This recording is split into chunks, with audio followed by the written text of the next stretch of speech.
This is Garrison and Steven over at Bumsteads.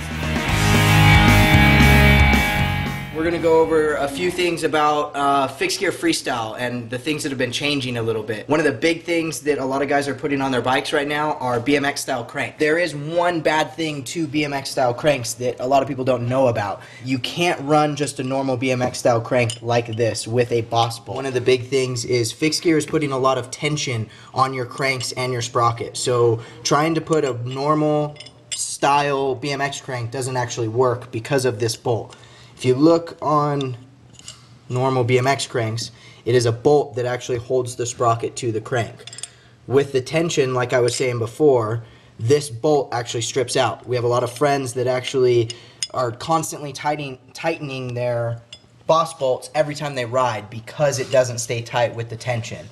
The solution to that is a splined sprocket. What it actually is an insert into a sprocket that makes it splined like the spindle. It's 48 splined spindle. It actually makes the sprocket connect to the spindle.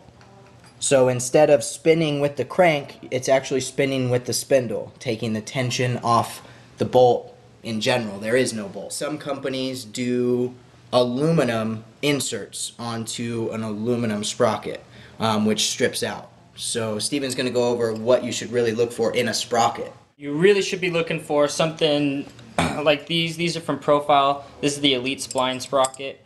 This has a steel insert on aluminum chainring. Profile, Demolition, they're doing a couple of different ones. Also, there's a brand called Tree Light. They're doing one too. So, Resist is another company that we're probably going to be getting some products from in the future. It's a new brand that's volume. And Demolition's kind of little fixed gear nephew. The cool part about having a spline sprocket is you can run no boss cranks. So here's my right crank arm, and if you look on this side also, there is no boss. So there's no bolt holes. You don't have another weld joint right here. You've seen people crack their boss this area. Also riding on fixed gear, we've even seen the aluminum in the chain rings start to ovalize, and this thing just slips all over the place. And it feels like your chain's not tight, and it's a bummer. Another thing that we're doing on a lot of freestyle bikes that is converting over from BMX, and that is running pegs. A lot of guys now are running pegs on their fixed gears. We're doing ledges, we're grinding on rails, all kinds of stuff. A big thing that I want to point out to running pegs is actually having strong enough axles. Steven here actually runs the Profile hubs, which have a female axle, which helps just to have less tension on a peg. It keeps it from bending, snapping, whatever. When you're actually slamming onto ledges and rails, it helps. In the back, he's running just a normal Formula axle, which is just a straight, regular fixed gear axle. I've actually snapped through 2 of them, and this is also what else happens to a normal Formula axle With pegs. with pegs. And that is probably after about a month of riding. There is a solution to it, and that's running Profile hubs, or we even have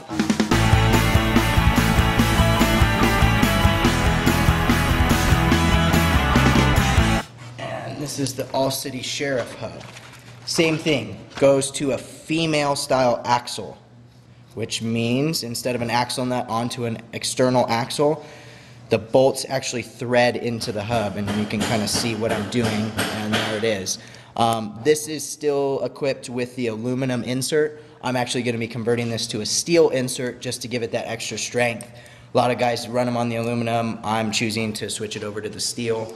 Hopefully it'll hold up. Stevens is holding up pretty well on the Profiles, but that's also Profile, double the money of a Sheriff. Profiles run about $200 for the rear hub. This runs about $100.